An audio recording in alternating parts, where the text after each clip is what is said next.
ఎట్లా ఉండే కాంగ్రెస్ ప్రభుత్వ పరిపాలన ఎట్లా సాగుతుంది? ఇదివరకు కేసీఆర్ పరిపాలన కంపేర్ చేయమంటే ఎట్లా చేస్తారు? కంపేరింగ్ అంటే ఇప్పుడు ఎంతసేపు అయినా కానీ జనాలకు ఏముందంటే హ్మ్. రైతులను చాలా భ్రష్టు పట్టించింది. అవును. ఫస్ట్ హ్మ్. అందరు రైతు కుటుంబం నుండి వచ్చిన వాళ్ళమే. హ్మ్. రాజకీయం తర్వాత, హ్మ్. రైతు అయిన తర్వాతనే ఏదన్నా ఏదైనా ఒకటి ఎంప్లాయీ కావచ్చు, హ్మ్.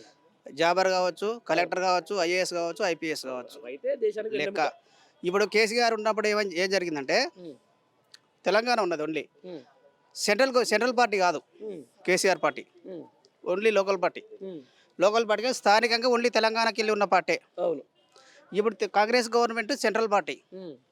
మళ్ళీ సెంట్రల్‌లో ఉన్నటువంటి పార్టీ యూరియా తెచ్చుకోవడానికి అవగాహన లేదా? హ్మ్. హ్మ్. హ్మ్. హ్మ్.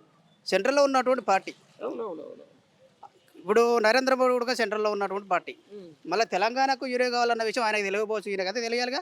అవును. అవును. ఇప్పుడు రైతుల పరిస్థితి ఏంది? మనం ఎక్కువ మాట్లాడుకోవద్దు ఈ రాజకీయం గురించి. అవునవును. మేము రైతులం కాబట్టి. రైతులు కాబట్టి.